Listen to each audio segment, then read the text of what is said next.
Hello every one, it's me Chandru and ഇന്നത്തെ video specially school സ്റ്റുഡൻസിന് വേണ്ടിയുള്ളതാണ്.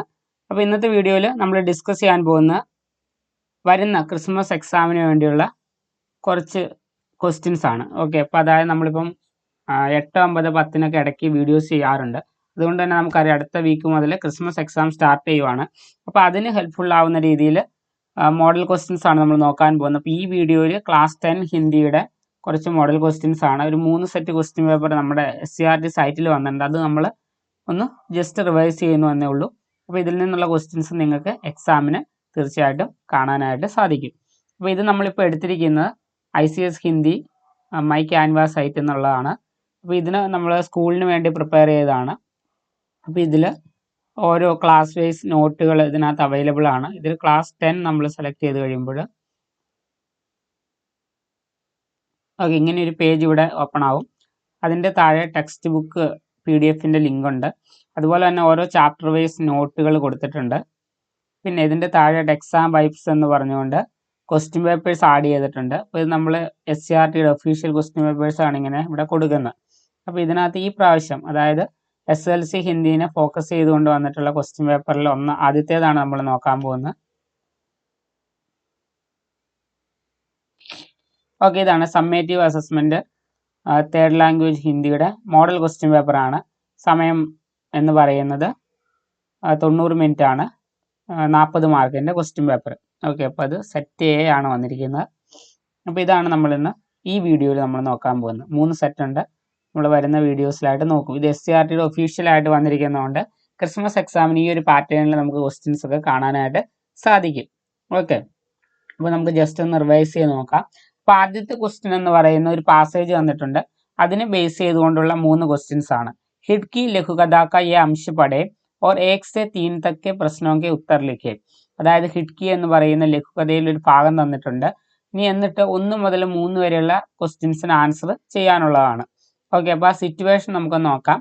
मैंने पत्नी को इशारा किया तो उसने आंखें तरेर कर मुझे चुप रहने का संकेत दिया. अच्छा, 5 पीस लूँ तो कितने को देगी? 200 रुपये पर पीस ले लेना दीदी. ना, 100 रुपये पर पीस. दीदी, 100 तो बहुत कम है. कहते हुए उसका गला रुंध गया और उसकी कजरारी आके फराई.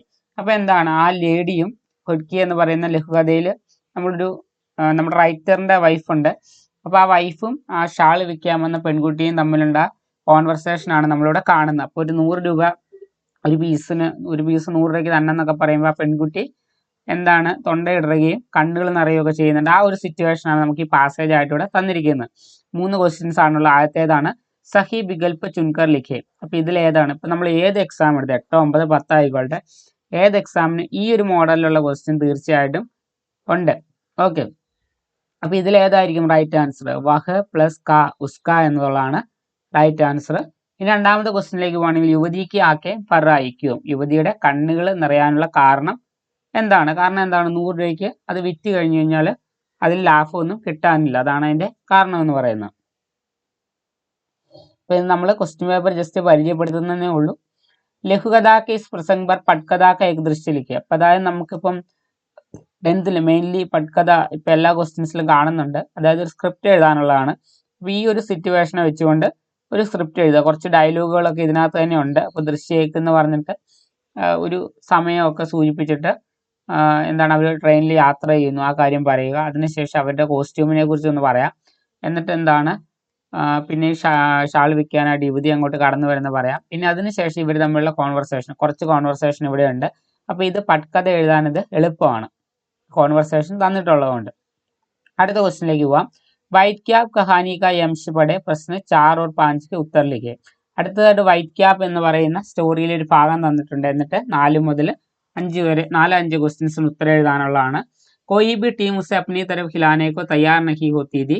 कई बार केशव ने अपने माता पिता से उसके लिए भी बल्ला और बॉल खरीद देने का आग्रह किया था, मगर माता पिता ने उसे टपट दिया था. जब तू अच्छे नंबर से 5वीं पास कर लेगा तो एक बॉल खरीद ही देंगे. അതായത് ആ കേശവ് എന്ന് പറയുന്ന കുട്ടി നമ്മൾ വൈറ്റ് ക്യാപ്പ് എന്ന് പറയുന്ന സ്റ്റോറിയിൽ കാണുന്നുണ്ട്. ആ കുട്ടിയും അവരുടെ പാരൻസും തമ്മിലുള്ളൊരു കോൺവെർസേഷനാണ്. അതായത് കുട്ടി പറയുകയാണ് എനിക്ക് ബാറ്റും ബോളും വേണമെന്ന് പറയുന്നു. പക്ഷെ എന്താണ്, മാതാപിത ആദ്യം അവന് വഴക്ക് പറയുന്നുണ്ട്. പിന്നീട് പറയുന്നു 5ാം ക്ലാസ് നല്ല മാർക്കോടുകൂടി പാസ്സാവുകയാണെങ്കിൽ ബോൾ വാങ്ങിത്തരാമെന്ന് പറയുന്നു. ഇതാണ് ആ സിറ്റുവേഷൻ. നാലാമത്തെ ക്വസ്റ്റ്യൻ ഇതാണ്. കേശവ്ക്ക് കൊയ് ബി ടീം അപ്നി തരഫ് ഖിലാനേക്കോ തയ്യാർ നഹി ദിക്യോ. കേശവിന് തന്റെ ടീമിൽ ഉൾപ്പെടുത്താനായിട്ട് ആരും തന്നെ തയ്യാറായില്ല. അതിന് പിന്നിലെ കാരണം എന്താണ്? അതാണ് ക്വസ്റ്റ്യൻ. ഓക്കെ, എന്താണ്? ഒന്നാമത് എന്ന് പറയുന്നത് അവൻ ചെറിയ കുട്ടിയാണ്. രണ്ടാമത് എന്ന് വെച്ചാൽ അവൻ മസ്തൂർ പരിവാർക്ക് ലഡ്കാഹ്. അപ്പം അങ്ങനെയുള്ള റീസൺസുകളുണ്ട്. അപ്പം അതാണ് അവിടെ ആൻസർ ആയിട്ട് വരേണ്ടത്. ഇനി അഞ്ചാമത്താണെങ്കിൽ പ്രസ്തുത് പ്രസംഗ് പർ മാതാപിതാ ഓർ കേശവ് കെ ബീച്ച് കി സംഭാവിത് ബാത്ചീത്തിലേക്ക്. അതായത് ഈ ഒരു കോണ്ടെക്സ്റ്റിൽ ആ രക്ഷിതാക്കളും അതുപോലെ തന്നെ കേശവും അവന്റെ പാരൻസും തമ്മിലുള്ള കോൺവെർസേഷൻ എഴുതാനുള്ളതാണ്. അപ്പോൾ നമുക്ക് ആ ഒരു പാസേജിൽ നിന്ന് തന്നെ കുറേയൊക്കെ പോയിന്റ്സുകൾ നമുക്ക് കിട്ടും. ഓക്കെ, അത് ഏറ്റവും സിമ്പിളായിട്ട് എഴുതി കഴിഞ്ഞാൽ നമുക്ക് ആ 4 മാർക്ക് സ്വന്തമാക്കാൻ പറ്റും. ഓക്കെ, ഇനി അടുത്തതാണ്. ഓക്കെ, അതല്ലെങ്കിൽ ഒരു ഓർ ക്വസ്റ്റ്യൻ ഉണ്ട്. ഓക്കെ, അതല്ലെങ്കിൽ നമുക്ക് അവിടെ ഒരു ഓർ ക്വസ്റ്റ്യൻ കാണാൻ കഴിയും. അതും എന്താണ്? കോൺവെർസേഷൻ എഴുതാനുള്ളതാണ്. ബാത്ചീത്ത് എന്ന് വെച്ച് കഴിഞ്ഞാൽ സംഭാഷണം എഴുതുക അല്ലെങ്കിൽ കോൺവെർസേഷൻ എഴുതുക. അപ്പോൾ രണ്ടാമത്തെ സിറ്റുവേഷനും കൂടി നമുക്ക് നോക്കാം. പരീക്ഷ കെ ബാദ് കേശവിനെ ദാദാജി സെ മാതാപിതാ കെ പാസ് ജാനെ കാ ആഗ്രഹ കിയ. അതായത് പരീക്ഷയ്ക്ക് ശേഷം കേശവ്, ഓക്കെ, അപ്പോൾ ആ ക്വസ്റ്റ്യനിൽ നിന്ന് നമുക്ക് മനസ്സിലാവുന്ന ഇതാണ്. പരീക്ഷയ്ക്ക് ശേഷം കേശവ് തന്റെ ദാദാജിയുടെ അടുത്ത് പറയുകയാണ്, എനിക്ക് എൻ്റെ അമ്മയുടെ അച്ഛൻ്റെ അടുത്തേക്ക് പോകണമെന്ന്. ഇസ് പർ കേശവ് ഓർ ദാദാജി കെ ബീച്ച് കി സംഭാവിത് ബാത്ചീത്തിലേക്ക്. ഈ ഒരു കോണ്ടെക്സ്റ്റിൽ അവർ തമ്മിലുള്ള കോൺവെർസേഷൻ എഴുതാനുള്ളതാണ് ക്വസ്റ്റ്യൻ. ഓക്കെ, അപ്പം നമ്മൾ ആ വൈറ്റ് ക്യാപ്പിനകത്ത് നമ്മൾ ആ ഭാഗം കാണുന്നുണ്ട്. അപ്പോൾ ഈ ഒരു അപ്പോൾ എന്താണ്, നമുക്ക് ആദ്യത്തെ കോൺവെർസേഷൻ വേണമെങ്കിൽ ഈ ഒരു ബോക്സ് ബേസ് ചെയ്തുകൊണ്ട് നമുക്ക് എഴുതാൻ പറ്റും. പക്ഷെ രണ്ടാമത്തെ അല്ലെങ്കിൽ യോർ ക്വസ്റ്റ്യൻ കൊടുത്തിരിക്കുന്ന കോൺവെർസേഷൻ എഴുതണമെങ്കിൽ നമ്മൾ ടെക്സ്റ്റ് ബുക്ക് അത്യാവശ്യം വായിച്ചിട്ടുണ്ടെങ്കിലാണ് അത് എഴുതാൻ പറ്റുള്ളൂ. കാരണം പോയിന്റ്സുകൾ ഇവിടെ ഇല്ല. ഓക്കെ, അപ്പം നമുക്ക് അടുത്ത ക്വസ്റ്റ്യനിലേക്ക് പോകാം. തുളസി കാ ദോഹ പടേ പ്രശ്ന 6 और 7 के उत्तर लिखे. തുളസിദാസിന്റെ ദോഹ തന്നിട്ടുണ്ട്. ദയാധർമ്മ കാ മൂല ഹെ പാപ മൂല അഭിമാൻ തുളസി ദയാന ചോടിയെ ജബ് തക് ഹഡ്മേ പ്രാൺ. അതായത് എത്ര നാൾ നമുക്ക് ജീവനുണ്ട് അതുവരെ നമ്മൾ ദയ എന്ന് പറയുന്ന പാവം നമ്മൾ ഉപേക്ഷിക്കരുത്, അല്ലെങ്കിൽ ദയോടുകൂടി നമ്മൾ പ്രവർത്തിക്കണം. ഇതൊക്കെയാണ്, അല്ലെങ്കിൽ ദയോടുകൂടി നമ്മൾ ജീവിക്കണം. ഇതൊക്കെയാണ് ആ ദോഹയിൽ പറഞ്ഞിട്ടുള്ളത്. അപ്പോൾ ഹഡ് എന്ന് പറയുന്ന സമാനാർത്ഥി ശബ്ദ ക്യാ ഹെ? സ്വഭാവ, ശരീർ, വചൻ, നാശ്. ഏതായിരിക്കും? ശരീർ എന്നുള്ളതാണ് അതിന്റെ ആൻസർ. തുളസിക്ക് പ്രസ്തുത ദോഹയ്ക്ക് ആശയം ലിഖിയ. അപ്പം ഇതിനെ ബേസ് ചെയ്തുകൊണ്ട് തുളസിദാസിന്റെ ആ ദോഹയുടെ ആശയം എഴുതാനാണ് ക്വസ്റ്റ്യൻ. ഓക്കെ, നമുക്ക് സിമ്പിൾ ക്വസ്റ്റ്യൻ ആണ്. കാരണം അത് ആ ദോഹയുടെ ആശയം പഠിച്ചിട്ടുണ്ടെങ്കിൽ എഴുതാൻ പറ്റും. അപ്പം നിങ്ങൾക്ക് 3 പേരുടെ ദോഹ പഠിക്കാനുണ്ട്. അത് നിങ്ങൾ കറക്റ്റായിട്ട് പഠിച്ചു കഴിഞ്ഞാൽ ഈ വരുന്ന ക്വസ്റ്റ്യനൊക്കെ ആൻസർ ചെയ്യാൻ പറ്റും. അടുത്തതാണ്. മേരി ദുനിയ കെ തമാം ബच्चे കവിത കാ യേ അംശ പഠേ ഓർ പ്രശ്ന 8 കെ ഉത്തർ ലിഖേ. ഓക്കെ, മേരി ദുനിയ കെ തമാം ബच्चे എന്ന കവിതയിലെ വരികളാണ് കൊടുത്തിരിക്കുന്നത്. वो तुम्हारी दीवारों में छेद कर देंगे एक दिन और आर पार देखने की कोशिश करेंगे. वो सहसा चीखेंगे और कहेंगे देखो उस पार भी मौसम तो हमारे यहाँ जैसा ही है. അതായത് ആ കുട്ടികൾ ആ മതിലിനപ്പുറത്തേക്ക്, അല്ലെങ്കിൽ നമ്മൾ സൃഷ്ടിച്ച മതിലിനപ്പുറത്തേക്ക് നോക്കിയിട്ട് അവരെന്ത് മനസ്സിലാക്കും? അവിടെയുള്ളവർ നമ്മളെ പോലെ തന്നെ മനുഷ്യരാണെന്ന് മനസ്സിലാക്കും. ആ ഒരു കോണ്ടെക്സ്റ്റ് ആണ് തന്നിട്ടുള്ളത്. ദേഖോ ഉസ് പാർ ഭി മൗസം തോ ഹമാരെ യഹാൻ ജൈസാ ഹി ഹൈ ഇസ്സെ ആപ്നെ ക്യാ സമझ. ഇതിൽ നിന്ന് നിങ്ങൾക്ക് എന്താണ് മനസ്സിലായത്? അതാണ് ക്വസ്റ്റ്യൻ ആയിട്ട് ചോദിച്ചിരിക്കുന്നത്. 2 മാർക്ക് ക്വസ്റ്റ്യൻ ആണ്. അപ്പോൾ ഇവിടെ എന്താണെന്ന് വെച്ച് കഴിഞ്ഞാൽ ഈ ഒരു പാസ് ചെയ്യുന്ന ഒരേ ഒരു ക്വസ്റ്റ്യനേ ഉള്ളൂ, 2 മാർക്കിന്റെ ക്വസ്റ്റ്യൻ. ഓക്കെ, അവിടെ ഓർ ക്വസ്റ്റ്യൻ ഒന്നുമില്ല. അപ്പോൾ നമ്മളത് തീർച്ചയായിട്ടും നമ്മൾ അറ്റൻഡ് ചെയ്യണം. ഇനി അടുത്തതാണ്.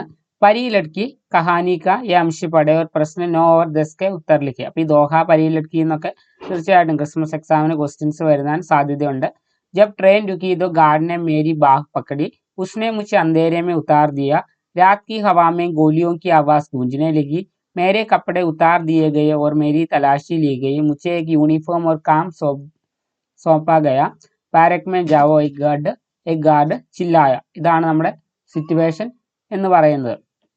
ഓക്കെ, അപ്പോഴെന്താണ്, ഹർമൻ എന്ന് പറയുന്ന കുട്ടീനെ ആ ഒരു ജയിലിൽ അടയ്ക്കാനായിട്ട് കൊണ്ടുപോകുന്നു. ആ ഒരു സിറ്റുവേഷൻ ആണിത്. അപ്പോൾ ഇതാണ് പാസേജ് തന്നിട്ടുള്ളത്. 9ാമത്തെ ക്വസ്റ്റ്യൻ ഇതാണ്. ഹർമൻ കെ മാസെ ബിച്ചുനേക്ക കാരൻ ക്യാ ഹെ. ഹർമനും അമ്മയും തമ്മിൽ സെപ്പറേറ്റ് ആവാനുള്ള കാരണം എന്താണ്? യുദ്ധം കാരണമാണ് സെപ്പറേറ്റ് ആയത്. കാരണം എന്താണ്? അവനെ തടവിലിടുകയാണ്. ഓക്കെ, 10ാമത്തെ ക്വസ്റ്റ്യൻ ആണ്. ബാരക് കെ അനുഭവം കാ സിക്ർ കർത്തേ ഹുए ഹർമൻ की ഡയറി ലിഖി. ആ ബാരക്കിലെ അനുഭവങ്ങളെ കുറിച്ചൊക്കെ എന്താണ് പറഞ്ഞുകൊണ്ട് ഹർമന്റെ ഒരു ദിവസത്തെ ഡയറി എഴുതാനാണ് ക്വസ്റ്റ്യൻ. 4 മാർക്ക് ക്വസ്റ്റ്യൻ ആണ്. ഓക്കെ, ഇനി അഥവാ എന്ന ഓർ ക്വസ്റ്റ്യൻ കൂടി കൊടുത്തിട്ടുണ്ട്. बारह के अनुभव बताते हुए हरमन ने अपनी माँ के नाम पत्र लिखा वो पत्र तैयार करे അതായത് ഈ വാരക്കിലെ ജീവിതത്തെക്കുറിച്ച് ഹർമൻ തൻ്റെ അമ്മയ്ക്ക് ഒരു ലെറ്റർ എഴുതുന്നുണ്ട് ആ ലെറ്റർ തയ്യാറാക്കാൻ അതാണ് ഓർ ക്വസ്റ്റ്യൻ ആയിട്ട് ചോദിച്ചിരിക്കുന്നത് അപ്പോൾ രണ്ട് ക്വസ്റ്റ്യനും ഏകദേശം ആൻസർ സെയിം തന്നെയാണ് പക്ഷെ അത് എഴുതേണ്ട ഫോർമാറ്റിൽ വ്യത്യാസം ആദ്യത്തെ ഡയറിയാണ് രണ്ടാമത്തേത് ഒരു ലെറ്റർ ആയിട്ട് നമ്മൾ എഴുതണം ഓക്കെ ഇനി നമ്മൾ ജസ്റ്റ് ക്വസ്റ്റ്യൻ ഒന്ന് എക്സ്പ്ലെയിൻ ചെയ്യുന്നതേ ഉള്ളൂ വീഡിയോ ഒത്തിരി ലെങ്തി ആക്കുന്നില്ല ദില്ലി മേ ഉനീന്ദെ സംസ്മരൺകായി അംശ പടെ പ്രശ്നം 11 का उत्तर लिखे അതായത് ദില്ലി മേ ഉനീന്ദെ എന്ന് പറയുന്ന സംസ്മരണം ഉണ്ട് അതിലൊരു ഭാഗം തന്നിട്ടുണ്ട് മുझे യഹീം ബൈഠ രഹ്നെ ദീജിയെ മേ ആപ്കാ സോഫ ഗന്ദാ നഹി കർണാ ചാഹത്ത അപ്പം നമ്മുടെ സിറ്റുവേഷൻ എന്ന് പറയുന്നത് നമ്മുടെ ഓട്ടോ ഡ്രൈവർ ആയിട്ടുള്ള രാജാറാം ലേഖിയുടെ വീട്ടിലെത്തുന്നതാണ് അപ്പോൾ അദ്ദേഹം എന്ത് ചെയ്യുന്നു ആദ്യം നിലത്തിരിക്കുന്നു അപ്പം ലേഖിയ സോഫയിൽ ഇരിക്കാനൊക്കെ പറയുന്ന ആ ഒരു സിറ്റുവേഷനാണ് നമുക്ക് പാസേജിൽ തന്നിട്ടുള്ളത് ഇനി 11ാമത്തെ ക്വസ്റ്റ്യനിലേക്ക് പോകണമെങ്കിൽ ഓട്ടോ ഡ്രൈവർ രാജാറാമിന്റെ ചരിത്ര पर टिप्पणी लिखे രാജാറാമിന്റെ ചരിത്രം അല്ലെങ്കിൽ ക്യാരക്ടർ സ്കെച്ച് എഴുതാനാണ് ക്വസ്റ്റ്യൻ ഓക്കെ അപ്പോൾ നമ്മൾ ആ ടെക്സ്റ്റ് ബുക്കിലെ ആക്ടിവിറ്റീസ് ഒക്കെ നിങ്ങൾ ചെയ്തിട്ടുണ്ടെങ്കിൽ നിങ്ങൾക്ക് ഈസി ആയിട്ട് അതിന് ആൻസർ എഴുതാൻ പറ്റും ഇനി ഓർ ക്വസ്റ്റ്യൻ ആയിട്ട് കൊടുത്തിട്ടുണ്ട് അഥവാ സംഗീതവും की सहायता से बेघरों की समस्या विषय पर लघु लेख लिखे സാമാജിക അസമാനത ബേക്കാരോं की समस्या गरीबों की समस्या समाज का दृष्टिकोण ഈ ക്വസ്റ്റ്യൻ നമുക്ക് അതുപോലെ ടെക്സ്റ്റ് ആക്ടിവിറ്റിയിൽ ഉള്ളതാണ് അപ്പം നിങ്ങൾ അത് പഠിച്ചിട്ടുണ്ടെങ്കിലും ഈ ക്വസ്റ്റിന് ആൻസർ ചെയ്യാൻ പറ്റും അപ്പോൾ ശരിക്കും ആ ചാപ്റ്ററിൽ നിന്ന് രാജാറാമിൻ്റെ ഒരു ക്യാരക്ടർ സ്കെച്ച് പഠിച്ചിരിക്കുക പിന്നെ ബേഹരോं की समस्या എന്ന് പറയുന്ന ആ ഒരു ലേഖ നമ്മൾ എഴുതുന്നുണ്ട് അതും കൂടി പഠിച്ചിരിക്കുക കാരണം ഇത് രണ്ടും കൂടി ഇതിൽ രണ്ടിലെയും പോയിന്റ്സ് നമുക്ക് പലയിടത്തും എഴുതാനായിട്ട് പറ്റും ആ ചാപ്റ്ററിൽ നിന്നുള്ള ക്വസ്റ്റ്യൻസ് വരുമ്പോൾ അപ്പോൾ അത് പഠിച്ചിരിക്കുക പിന്നെ ടെക്സ്റ്റ് നന്നായിട്ട് വായിക്കണം എങ്കിലാണ് നമുക്ക് ഈ ഓരോ സിറ്റുവേഷൻ അല്ലെങ്കിൽ ഒരു പാസേജ് എന്നത് ഏത് സിറ്റുവേഷൻ എന്നൊക്കെ മനസ്സിലാക്കാനായിട്ട് സാധിക്കുകയുള്ളൂ ഇനി അടുത്താണ് पैदल चलता हुआ आदमी कविता का ये अंश पढ़े प्रश्न 12 का उत्तर लिखिए അപ്പോൾ पैदल चलता हुआ आदमी എന്ന് പറയുന്ന കവിതയിൽ ഒരു വരി തന്നിട്ടുണ്ട് वो अनाज उगाना बंद कर दे तो वे भूखों मर जाएंगे उनके मकान न बनाए तो उन्हें सिर झुकाने की जगह नहीं मिलेगी അതായത് ഇതിൽ പറഞ്ഞിരിക്കുന്ന ഇത്രേ ഉള്ളൂ പൈതൽ ചൽത്താ ഹുവ ആദ്മി അവരവരുടെ ജോലികൾ ചെയ്തില്ലെങ്കിൽ ഈ ബഡേ ലോകം എന്താണ് പട്ടിണിയാവും അതുപോലെ തന്നെ അവർക്ക് എന്താണ് തല ചായ്ക്കാൻ ഇടം പോലും ഉണ്ടാകില്ല ഏറ്റവും സിമ്പിൾ ആയിട്ട് പറഞ്ഞതാണ് അതിന്റെ മീനിങ് ഇനി 12ാമത്തെ ക്വസ്റ്റ്യൻ ഇതാണ് കവി और कविता का परिचय देते हुए कवितांश का आशय लिखे അതായത് കവിയെ കുറിച്ചും കവിതയെ കുറിച്ചൊക്കെ ഒരു ഇൻട്രൊഡക്ഷൻ കൊടുത്തിട്ട് ഈ തന്നിട്ടുള്ള വരികളുടെ ആശയം എഴുതാനാണ് ക്വസ്റ്റ്യൻ ഓക്കെ അപ്പോൾ ആ കവിതയുടെ ആശയം മനസ്സിലാക്കി വെക്കുക സിമ്പിൾ കവിതയാണ് ഇനി അടുത്തതാണ് ഗലീലിയോ ലേഖ ഈ അംശപ്പടെ പ്രശ്ന 13 और 14 का उत्तर लिखे അതായത് ഗലീലിയോ എന്ന് പറയുന്ന ലേഖിലെ ഒരു ഭാഗം തന്നിട്ടുണ്ട് അത് വായിച്ചിട്ട് 13-14 ക്വസ്റ്റ്യൻസിന് ഉത്തരം എഴുതാനാണ് ഓക്കെ ഇനി അടുത്തതാണ് आज से करीब 400 साल पहले की बात है पूर्णमासी की एक रात्रि 12 साल का एक लड़का चांद को देखते हुए एक पहाड़ी पर चढ़ रहा था അതായത് നമ്മുടെ ഗലീലിയോ ചെറിയ കുട്ടിയായിരുന്നപ്പോൾ അവൻ എന്താണ് 12 വയസ്സുള്ള കുട്ടിയായിരുന്നപ്പോൾ അവൻ ചന്ദ്രനെ നോക്കിക്കൊണ്ട് എന്ത് ചെയ്യുന്നു മലയിലേക്ക് കയറുന്നു ആ ഒരു ഭാഗമാണ് ഇവിടെ തന്നിട്ടുള്ളത് പഹചാൻകർ ലിഖേക്ക് കോൺസാ ക്രമം സഹി ഇതിൽ ഏത് ക്രമമാണ് കറക്റ്റ് ആയിട്ടുള്ളതെന്നാണ് ക്വസ്റ്റ്യൻ അപ്പോൾ ഇതിൽ ഏതായിരിക്കും ഒന്നാമത്തെ ഗലീലിയോ ആയിട്ട് നമുക്ക് മാച്ച് ചെയ്യാൻ പറ്റുന്നത് ഏതാണ് 5ാമത്താണ് മഹാൻ വൈജ്ഞാനിക് അപ്പോൾ 1 or 5 അതാണ് റൈറ്റ് ആയിട്ടുള്ള ആൻസർ ഇനി അടുത്തതാണ് വാക്യ വിസ്താർ കര എന്ന് പറയുന്ന ക്വസ്റ്റ്യൻ ആണ് നമുക്ക് എല്ലാ എക്സാമിനും ഇതുപോലൊരു ക്വസ്റ്റ്യൻ ഉറപ്പാണ് നമ്മൾ പഠിച്ചു വെച്ച് കഴിഞ്ഞാൽ അതായത് നിങ്ങൾക്ക് ടെക്സ്റ്റിലെ സെന്റൻസുകളായിരിക്കും തരിക അപ്പോൾ ടെക്സ്റ്റ് നന്നായിട്ട് വായിച്ചിട്ടുണ്ടെങ്കിൽ ഇത് തീർച്ചയായിട്ടും ആൻസർ ചെയ്യാൻ പറ്റും ഗലീലിയോക്ക് പേജ് ദിയ 3 വാക്കുകൾ തന്നിട്ടുണ്ട് പിതാനെ പഠനേക്കിലെ ഡോക്ടർ അപ്പോൾ ഇത് ആഡ് ചെയ്തുകൊണ്ടാണ് നമുക്ക് ഈ വാക്യ വിസ്താരം അല്ലെങ്കിൽ ഈ സെന്റൻസ് നമ്മൾ എക്സ്പാൻഡ് ചെയ്യേണ്ടത് ഓക്കെ ഗലീലിയോക്ക് പഠനേക്കിലെ പേജ് ദിയ എന്ന് എഴുതാൻ നമുക്ക് അടുത്തതായിട്ട് പിന്നെ എന്താണ് പിതാനെ ഗലീലിയോക്ക് പഠനേക്കിലെ പേജ് ദിയ അടുത്തത് പിതാനെ ഗലീലിയോക്ക് ഡോക്ടറി പഠനേക്കിലെ പേജ് ദിയ എന്ന് പറഞ്ഞുകൊണ്ട് നമുക്ക് 3 സെന്റൻസുകൾ എഴുതാൻ പറ്റും ഇനി അടുത്തതാണ് നീച്ചെ ദിയെ ഖണ്ഡ് പഠിക്കർ പ്രശ്ന 15 और 17 तक के उत्तर लिखे 15-17 ക്വസ്റ്റ്യൻസിന് ഉത്തരം എഴുതാനുള്ളതാണ് അപ്പോൾ നമ്മുടെ പ്ലാസ്റ്റിക് പ്രദൂഷണത്തെ കുറിച്ച് അല്ലെങ്കിൽ പ്ലാസ്റ്റിക് പൊല്യൂഷനെ കുറിച്ചാണ് ആ ഒരു പാസേജിൽ തന്നിട്ടുള്ളത് അതായത് നമുക്കറിയാം എല്ലാ ക്വസ്റ്റ്യൻ പേപ്പേഴ്സിലും ഒരേ ഒരു ക്വസ്റ്റ്യൻ നമുക്ക് പുറത്തു നിന്നുണ്ടാവും അപ്പോൾ അതുപോലെ വന്നിട്ടുള്ള ഈ പ്രാവശ്യത്തെ ക്വസ്റ്റ്യൻ പ്ലാസ്റ്റിക് പൊല്യൂഷനെ കുറിച്ചാണ് ഓക്കെ വിശേഷൻ ശബ്ദം എടുത്തെഴുതാനാണ് ആദ്യം ചോദിച്ചിട്ടുള്ളത് അപ്പോൾ അത് വായിച്ചു കഴിയുമ്പോൾ നമുക്കിത് കിട്ടും इन्हें 16ാമത്തെ नमूने के अनुसार वाक्य बदल कर लिखे प्लास्टिक प्रदूषण बढ़ता है प्लास्टिक प्रदूषण बढ़ेगा प्लास्टिक के कारण बीमारियां बढ़ती है അപ്പോൾ അടുത്ത എന്തായിരിക്കും പ്ലാസ്റ്റിക് के कारण बीमारियां बढ़ेगी എന്ന് പറഞ്ഞുകൊണ്ട് എഴുതാൻ പറ്റും ഓക്കെ ഇനി അടുത്താണ് പ്ലാസ്റ്റിക് പ്രദൂഷൺ കം കർനെ കാ പെഹ്ലാ കദം ക്യാ ഹെ. നമുക്ക് ഈ പാസേജിൽ കൊടുത്തിട്ടുണ്ട്. ഓക്കെ,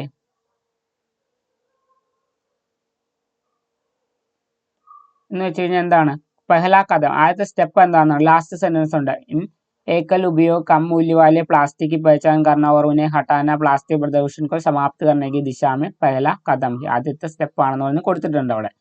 ഓക്കെ, അപ്പോൾ അത് നിങ്ങൾ വായിച്ചു നോക്കുക. ജസ്റ്റ് ഞാൻ ഇവിടെ ഒന്ന് വേണമെങ്കിൽ വീഡിയോ ഒന്ന് പോസ് ചെയ്തിട്ട് ജസ്റ്റ് നിങ്ങളൊന്ന് വായിച്ചു നോക്കുക പ്ലാസ്റ്റിക് പൊല്യൂഷനെ കുറിച്ചാണ്. അപ്പോൾ ഇതുപോലൊരു ക്വസ്റ്റ്യൻ തീർച്ചയായിട്ടും നമുക്ക് പുറത്തു നിന്ന് ഉണ്ടാവും. ഓക്കെ, അപ്പോൾ ഇതാണ് ഫസ്റ്റ് സെറ്റ് ക്വസ്റ്റ്യൻ പേപ്പർ. ഇനി 2 സെറ്റും കൂടി ഉണ്ട്, നമ്മൾ വരുന്ന വീഡിയോസിൽ ഡിസ്കസ് ചെയ്യും. So guys, see you in the next. തബ് തക് के लिए ओके बाय.